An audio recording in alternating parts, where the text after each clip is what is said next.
그럼 본격적으로 시작해 보도록 하겠습니다. 오늘도 여기 방청석에 취재진들 많이 와 계신데요. 저희들이 질문을 준비했습니다만은 준비가 안 된 질문, 좀 더 부족한 질문이 있다고 생각되시면 질문을 정리해서 전달해 주시면 저희가 또 반영을 하도록 하겠습니다.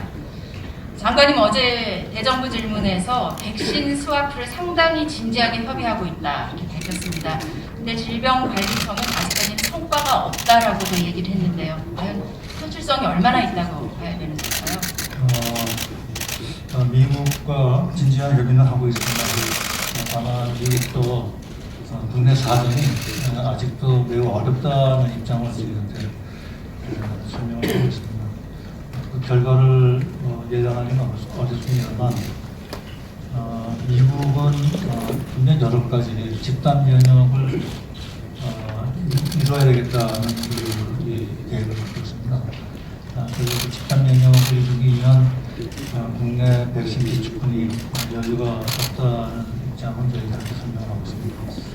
그런데 이제 작년에 코로나19 초기 단계에 우리 정부는 미국 정부의 요청에 따라서 당시 우리가 굉장히 초기에 성공적으로 개발했던 진단 키트, 또 미국이 당시에 굉장히 부족 상태를 겪었던 마스크 이런 것을 대량 저희가 국내 수급이 그렇게 넉넉지 않은 상황에서도 한미 동맹 관계라는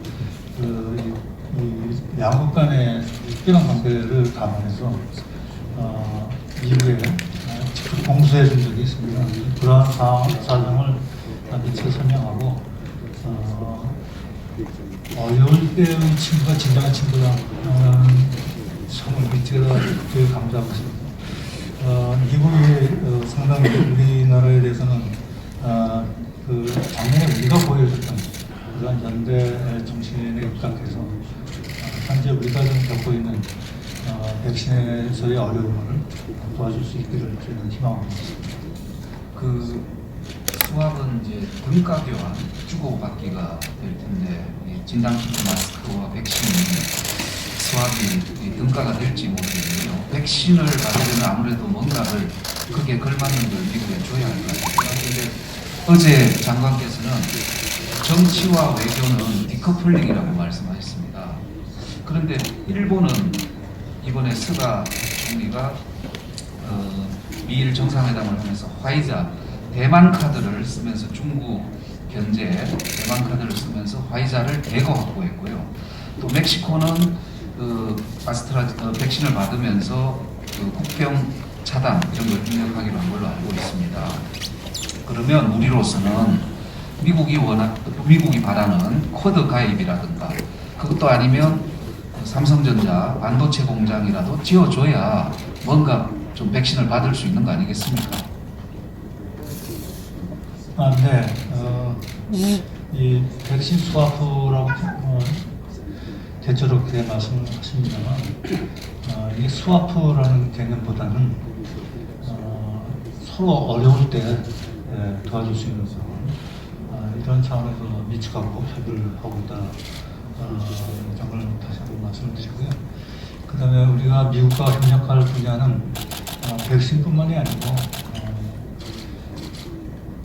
여러 분야가 있다고 봅니다. 그래서 미국이 지금 가령 예를 들어서 바이든 대통령이 큰 관심을 갖고 있는 글로벌 이 서플라이 체인 공급망에서 우리가 미국을 도와줄 수 있는 분야도 많이 있기 때문에 여러 가지로 저희가 미측과 협의를 할 수 있을 것으로 기대를 하고 있습니다.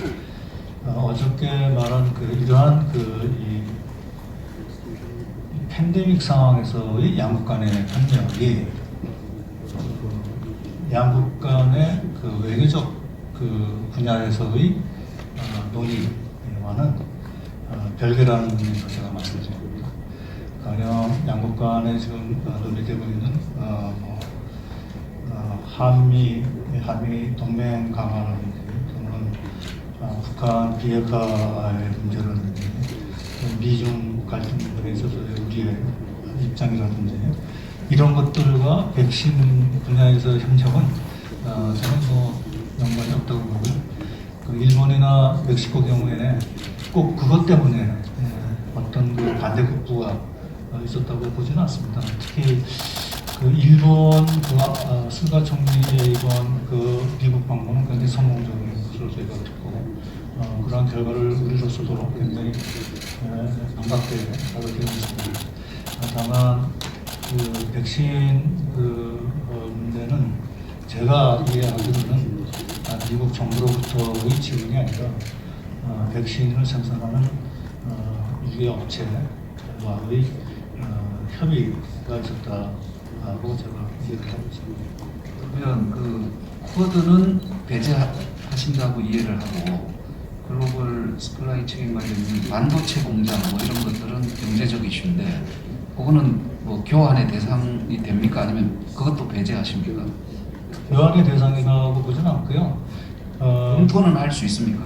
뭐 반도체 분야라든지 그다음에 미치게 좀 관심을 갖고 있고 우리 기업에서 능력이 있는 전기 자동차용 배터리라든지 여러 가지 그 협력 분야가 있을 수 있는데 기본적으로 말씀드리면 이러한 협력은 우리 민간 기업이 주도를 하는 것이기 때문에 정부가 나서서 이러한 것을 미측과 협의의 대상으로 할 수는 없다고 봅니다. 그러나 우리 민간 기업들의 이러한 분야에서의 협력 확대가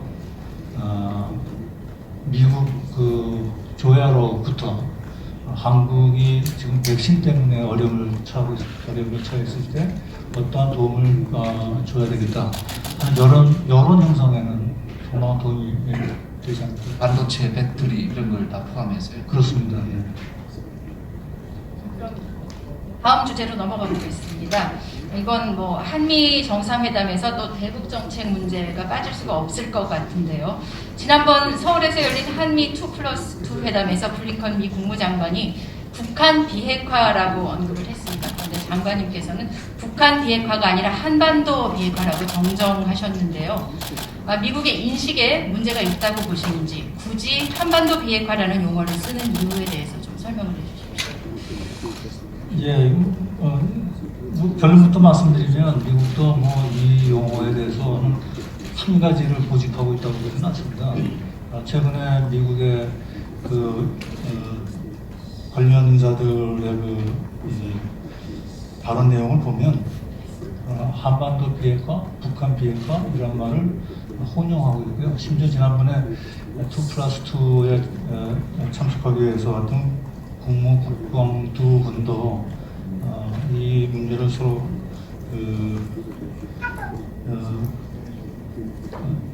따로따로 사용을 했다는 점 말씀드리고요.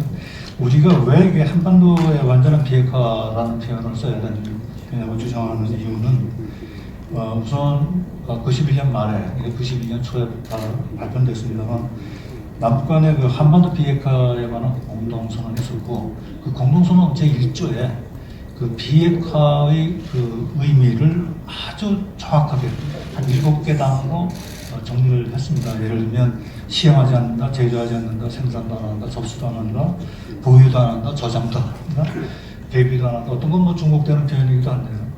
그래서 이만큼 한반도 비핵화 문제에 정확한 정의가 사실은 없었습니다. 그리고 우리는 92년도에 이미 핵을 보유하지 않겠다고 대외적으로 선언을 했기 때문에 우리가 한반도 비핵화라는 표현을 쓰는 것은 우리도 이렇게 하니 북한도 안심하고 비핵화 쪽으로 나가라. 북한을 견인하기 위한 그러한 목적에서 한반도 비핵화라는 표현을 썼고 사실 2018년 그 9월 달에 대통령께서 평양에 가셨을 때 김정은 위원장과 그 한반도를 그들의 말에 의하면 조선반도를 핵 무기와 핵 위협이 없는 평화의 터전으로 만들겠다고 약속을 했고 그것을 그 당시 김정은 위원장의 초청으로 문재인 대통령이 그 5일 경기장에 가서 16만 명의 그 평양 시민들 앞에서 공언을 했습니다. 오늘 내가 여러분들 지도자 우리 한반도를 평화의 터전으로 핵무기, 핵위협이 없는 평화의 터전으로 만들기로 약속했다.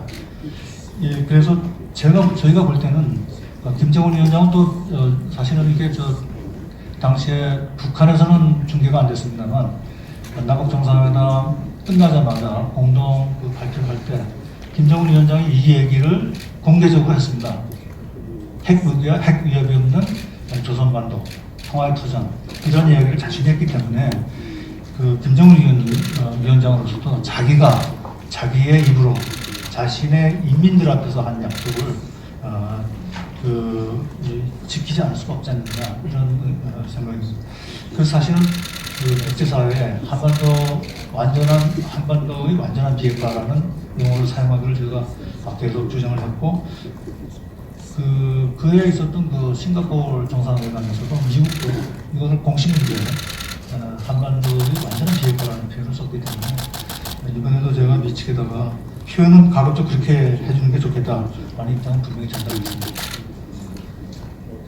장관께서는 이제 김정은 위원장을 만나서 비핵화 의지를 확인했다고 하셨지만 트럼프 현 정부에서 북미 대화에 깊숙이 관여했던 랜드 슈라이버 전 국방부 차관보는 비핵화를 확인할 만한 증거가 없다고 말을 하고 있습니다. 또 미 국가정보국은 올해 안에 북한이 핵무기 실험을 할 가능성이 있다고 보고 있습니다. 그렇다면 장관께서 비핵화 의지를 확인한 그 근거가 무엇인지 궁금해질 수밖에 없는데 말씀해 주시죠. 첫째는 북한이 처음으로 남쪽과 비핵화에 관한 협의를 했습니다. 2018년도에. 그래서 2018년 4월 27일 판문점 선언에 비핵화라는 표현에 합의를 했고 과거에 저희가 북한하고 비핵화 핵 문제가 논의할 때 북한은 늘 핵 문제는 남한과 협의할 미국하고 오직 미국만이 협의 대상이다라고 주장을 했는데 처음으로 남한과 공식 협의를 했을 뿐만 아니라 그 협의한 사실을 정상 차원에서의 공동명령에 포함된 결과로 한반도 비핵화 목표를 그 판문점 선언문에 확실히 연기했을 뿐만 아니라 9월달 이 정상회담 평양 공동선언에는 한반도에서의 비핵화 목표를 달성하기 위한 아주 구체적인 내용들을 합의를 했습니다. 영변 폐기하겠다고 했고요. 그 영변 이외에도 더 할 수 있다라는 약속도 문서상으로 한 것입니다. 이거는 엄청난 의미가 있다고 보고요. 제가 조금 전에 말씀드렸습니다만 김정은 위원장이 자기들 인민들 앞에 분명하게 약속을 한 내용입니다. 물론 그 북한을 오래 다루어온 사람들은 북한에 대한 그 상당한 불신을 갖고 있습니다. 그러나 우리가 북한을 비핵화 협상 테이블로 계속 유인하기 위해서는 북한도 의지가 있다라고 자꾸 강조를 해야 되는 거 아닌가 보고 있고요.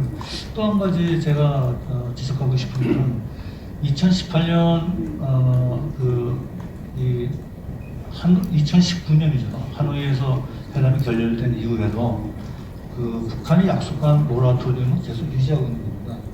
최근에 그 단거리 탄도미사일을 여러 번 발사해서 상당히 그 국제사회에서 또 우리를 포함해서 많은 우려들을 하고 있습니다만 그러나 북한이 대외적으로 약속했던 장거리 미사일과 핵실험을 잃지 않았고 우리가 잘 유용을 해야 된다고 봅니다. 하지만 북한이 이제 잠수함 탄도 미사일이라든가 이런 부분들에 대한 개발을 좀 하고 있는 것으로 좀 파악하고 있지 않습니까?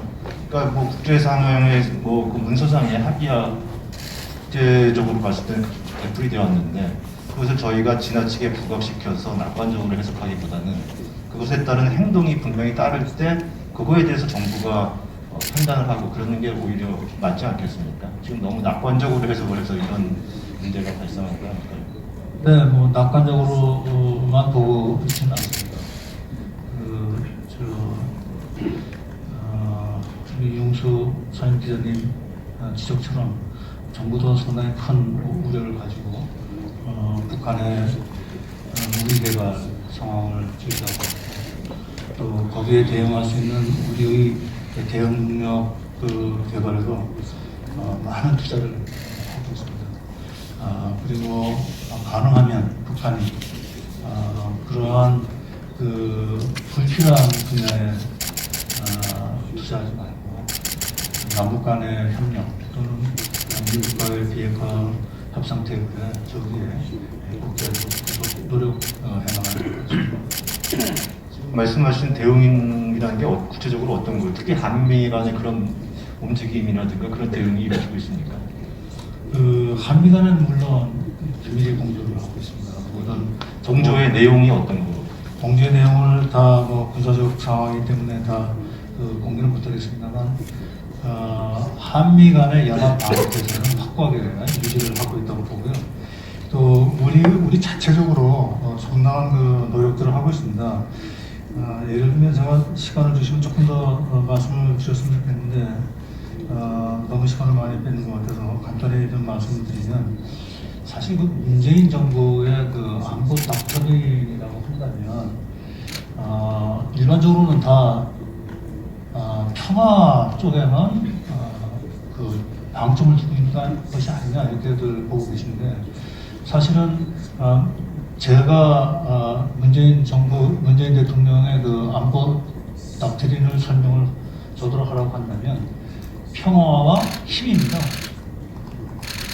다시 말씀드리면 힘을 통한 평화가 문재인 안보 닥트린의 핵심이라고 생각합니다. 그래서 과거 어느 정부보다도 국방 예산에 그 상당한 공을 들였습니다. 제가 그 문재인 정부 출범 이후에 국방비 증가율이 연평균 7.6%입니다. 2017년도 정권 인수했을 때 국방 예산이 약 40조 규모였습니다. 이걸 2년 만에 50조 규모로 늘렸습니다. GDP 대비를 하면 국방비가 2.4%에서 2017년, 2019년에 2.9%까지 올라갔습니다. 죄송합니다. 2.7%까지 올라갔습니다. 이게 사실은 그 미국 동맹국 중에서 미국 다음으로 제일 높은 비율입니다. 그리고 국방 예산 중에서도 특히 방위력 개선비에 치중해서 그리고 소위 그 안보 개념도 종전에 북한만 적으로 간주하는 그런 안보, 좁은 의미의 안보 개념에서 포괄적 안보 개념으로 제가 드렸습니다. 그래서 2018년 국방백서에 보면 우리나라의 주권, 국토, 국민의 안전에 위협이 되는 또 이것을 침해하는 모든 세력을 적으로 간주한다 이렇게 했는데 당시에 일부 국내에서는 북한을 적의 개념에서 뺐다라고 엄청난 비난을 했습니다. 그러나 물론 우리 정부가 규정한 이 적의 개념에는 북한이 포함이 안 될 수 없는 겁니다. 그리고 이 그 새로운 포괄적 안보 개념에 따른 이 방위적 과거에는 정찰 감시 능력도 북한에 대해서 많이 썼습니다. 또는 우리가 그 전략적 그 작전 개념도 북한만 대상화하고 있는 것을 한 번 더 전역으로 확대했습니다. 그래서 모든 이 새로운 안보 개념에 따라 우리 국방력을 엄청나게 증강할 필요가 있어서 그 이후에 상당한 이 현대 장비 도입, 또 국내 장비 개발 이런 것들이 있습니다. 특히 2017년 6월 대통령 첫 방미 때 한미 간에 있던 미사일 지침을 개정을 했습니다. 그게 과거에 오랫동안 개정을 못했던 건데 그 개정의 핵심 내용은 뭐냐면 그간 우리가 스스로 자제를 하고 있던 탄도 중량을 종전에 500km에서 무제한으로 제한했고 그 이후에 우리의 미사일 능력이 엄청나게 발전했다는 것을 말씀드립니다. 지난 3월 26일 날 서해 소회 날 기념식 때 대통령께서도 그러한 그 자신감 위에서 우리의 미사일 방어 능력은 우리를 보호할 수 있을 만큼 충분한 능력을 갖췄다라고 말씀하신 걸로 제가 기억하고 있습니다. 한 단계 질문으로 넘어가 보겠습니다. 북에서 아마 국적과 국방 예산 많이 늘렸다 그러면 또 우리 외교장관 김여정 씨가 우리 외교장관 인사조치 하겠다는 거 아닌지 모르겠습니다. 농담입니다. 그 한미 정상회담 관련해서 말씀 여쭙겠습니다. 5월 중순에 열리는 워싱턴 한미 정상회담은 지난 4월 16일 열린 미일 정상회담에 비해 너무 늦게 열리는 거 아닌지요. 이번 정상회담의 주요 의제로 좀 전에 여쭸던 백신 외교 외에 대북 정책 조율이 또 핵심적으로 꼽힙니다. 그런데 미국이 대북 정책 기조를 사실상 이미 정한 걸로 알려져 있습니다. 그런 상황에서 뒤늦게 열리는 정상회담에서 과연 우리 정부의 입장이 얼마나 제대로 반영될까요? 버스 지나간 거 아닌가요? 미국의 대북 정책 검토는 아직 진행이 되고 있고 그 과정에서 우리 정부의 입장을 충분히 개진을 했고 미국 정부에서도 우리 정부의 입장을 최대한 반영하겠다고 약속을 했습니다. 저는 미국 정부의 대북 정책 그 검토 결과가 현실적이고 또 실행 가능한 아주 합리적인 이 결과가 될 것으로 기대를 하고 있습니다. 대통령 그 방미가 늦어졌다고 하지만 미국 입장에서 보면 대면 정상회견은 두 번째입니다. 백악관에서도 분명히 밝혔습니다. 그 다음에 일본이 먼저냐 한국이 먼저냐 저는 그게 중요하다고 보지 않고 5월 중순도 보면 바이든 정부 출범 이후에 한 4개월 특히 코로나19 상황으로 양국이 둘 다 상당히 어려운 상황에서 정상회담을 개최하기로 한 것입니다. 바이든 해리스 신행정부가 일본과 한국의 정상을 그 정부 출범 직후에 연이어 워싱턴에 초청해서 대면 정상회담을 열는 것은 미국의 신행정부가 한국과 일본과의 동맹관계를 얼만큼 중요시하고 있느냐를 잘 보여주고 있다고 봅니다. 미국의 대북 정책 관련해서 좀 질문을 드리겠습니다. 예, 대북 정책과 관련해서도 뒤늦은 거 아니냐 하는 말씀하시는데 글쎄요 대통령님 방미 전에 대북 정책이 결정될 그 검토 결과가 검토가 종결될 가능성도 있다고 봅니다. 그러나 그것이 뭐 대통령 하신 게 뒷북치는 거 아니냐라는 표현은 저는 적절치 않다고 보고요. 왜냐하면 제가 앞서 말씀드린 것처럼 이 과정에서 우리 정부와의 긴밀한 협조는 계속되고 있고 지난번 2+2는 물론이고 4월 2일 있었던 한미일 3국 안보실장 회의라든지 그 이후에 우리의 고위급 그 인사들이 워싱턴에 계속 방문해서 미치가 계속 협의를 하고 있다는 점을 말씀드립니다. 특히 우리 외교부와 국무부 또 청와대와 백악관 간의 이 교섭 채널이 굉장히 활발히 움직이고 있다 이렇게 말씀드립니다. 네, 바이든 정부의 그 정부의 북한 정책과는 많이 다를 것이라는 분석이 나오고 있지 않습니까? 우선은 전 정부의 톱다운 방식이 아니라 이번에는 실무 위주의 대화, 그다음에 다자주의, 제재도 계속 유지될 것이다. 뭐 이런 전망이 나오고 있는데요. 장관께서 보시기에는 어떤 차이점들이 노정될 걸로 예상을 하시는지 우선 좀 여쭙고 싶고요. 그리고 우리도 지금 기존 트럼프 정부와의 방식대로라면 미국과 엇박자가 날 수도 있는데 우리의 대북 정책에도 변화가 생기는 것인지 여쭙고 싶습니다.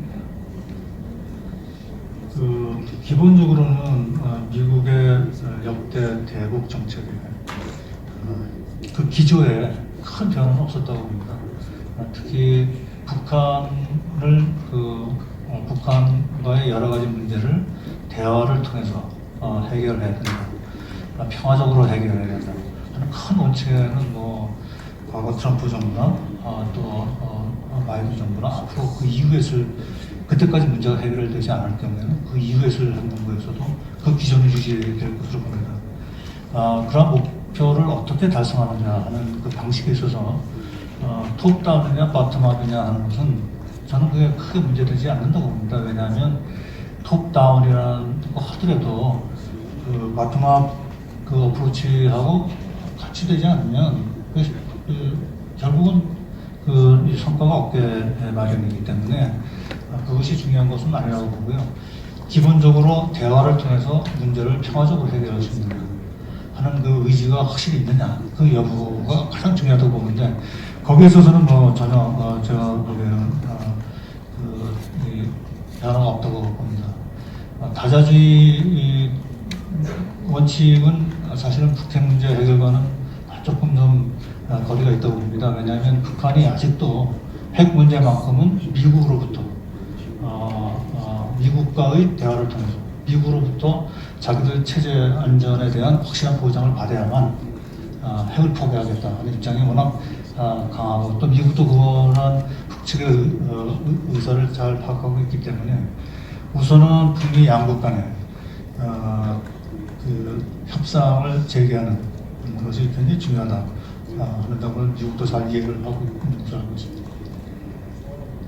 네, 제이크 설리번 미국 국가안보보좌관이 최근 워싱턴을 방문한 서훈 안보실장에게 쿼드 틀에 참가하라고 강하게 요구했다고 일본 언론이 보도한 바가 있었습니다.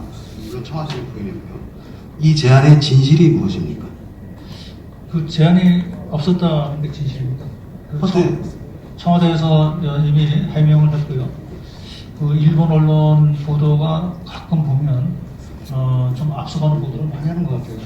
우리 언론하고는 좀 다른 것 같습니다. 여기서 워싱턴에서 양자회담도 있었던 걸로 알고 있는데 워싱턴에서 양국 안보실장들 간의 양자회담도 있었던 걸로 알고 있는데 그때 쿼드 자체가 논의 테이블에 오르지 않은 겁니까? 제가 듣기로는 구체적인 그 협의는 없었던 것 같아요. 오르긴 올랐다는 말씀이신가요? 우리가 지금 코드 문제에 관해서는 미국 쪽에 우리 입장을 분명히 했습니다. 이게 이 지역 협의체가 포용성이 좀 있어야 되겠다. 그리고 개방되어야 된다. 그리고 좀 투명하게 했으면 좋겠다. 그래서 미국도 우리의 그런 입장에 대해서 다 수긍을 했습니다. 그러면서 코드는 어떤 지역 블록화를 위한 그러한 시도는 아니다라는 점도 우리한테 분명히 얘기했습니다. 그래서 코드가 지향하는 여러 분야에서의 노력, 외교적 노력, 우리가 동참 못할 리는 없다고 봅니다.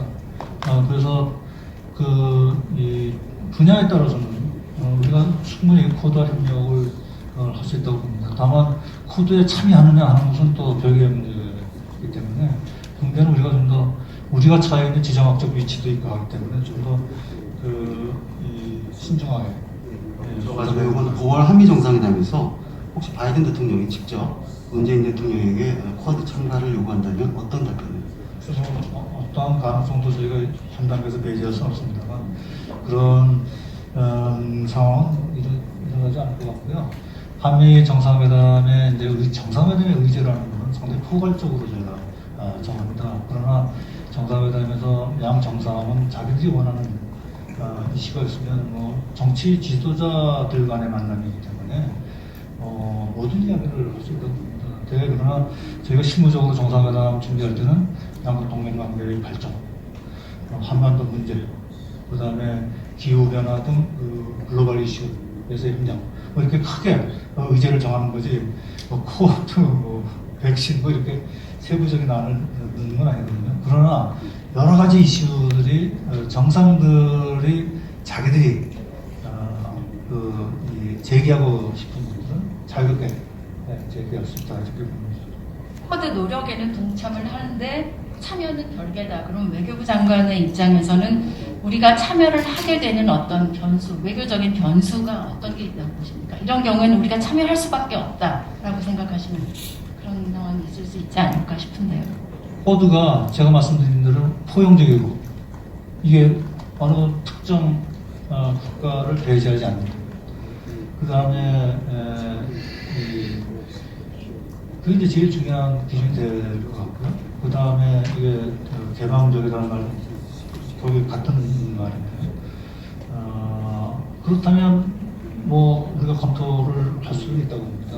그러나 지금 이제 여러분들이 잘 아시는 것처럼 코드에 몇몇 나라들이 참여하는 우리가 그 코드에 참여하는 나라들이 전혀 고려를 안 하고 있거든요. 그래서 그런 것들 우리가 잘 검토를 해야 되겠죠. 신중하게 봐야 될 것 같습니다. 쿼드에서 좀 연장선상에서 질문을 좀 드릴 수 있을 것 같아요. 지난주에 바로 이제 미일 정상회담을 아까도 평가를 해주셨는데요. 역시나 예상대로 굉장히 찰떡 공조를 두 나라 간의 재확인, 뭐 자랑하듯이 한 것 같습니다. 특히 중국이 보란 듯이 52년 만에 금기로 여겨졌던 양안 문제, 대만 문제까지 이제 거론을 하지 않았습니까? 반면에 한미 관계는 그동안에 좀 소원해졌다. 뭐 이런 평가들이 굉장히 많은 게 사실입니다. 근데 지금 현 상황에서 한미일 삼국 공조가 굉장히 필요한 와중에 우리 한국이 삼각구도에서 좀 소외되어 있는 건 아닌가 이런 우려들이 좀 있거든요. 거기에 대해서는 어떻게 생각하십니까? 글쎄 뭐 그런 관측에서는 동의하지 못하고요. 미국과 우리도 상당히 긴밀한 협력 관계를 유지하고 있고 일본과도 사실은 그런 기본 그 우호 협력 관계에는 변함이 없습니다. 다만 최근에 그 현안들이 특히 과거사 문제와 관련한 양국 간의 아주 기본적인 그 인식의 차이 이런 것 때문에 그 한일 관계가 너무 지나치게 부정적으로 좀 비춰지고 있는 것은 매우 안타깝게 생각하고요. 그래서 저도 가급적인 조기에 일본 외교 장관을 만나서 이러한 문제들을 좀 대화를 통해서 해결할 수 있지 않을까 이렇게 기대를 하고 있는데 아직은 일본이 그런 준비가 안 돼 있는 것 같습니다. 그러나 그와는 상관없이 일본은 우리한테 가장 가까운 이웃일 뿐만 아니라 우리 한반도의 평화와 안정을 위해서는 반드시 협력을 해야 될 파트너라고 저는 봅니다. 그래서 그런 점은 그 일본에 대해서도 분명히 얘기하고 또 미국에 대해서도 저희가 분명히 얘기해 주고 있습니다. 그래서 미국도 그 미국과 일본 그리고 한국 이 세 나라 간의 협력이 굉장히 중요하다는 점을 너무나 잘 알고 있어서 일본도 그런 이 입장에는 같은 것 같아요. 그래서 조만간 한미일 간에 무슨 이 대화가 있든지 아니면 그런 계획이 한일 간의 대화도 이어진다든지 그런 게 있게 되기를 좀 기대를 하고 있습니다. 제가 말씀드린 제가 볼 때 뭐 미국하고 일본이 찰떡 궁합이다.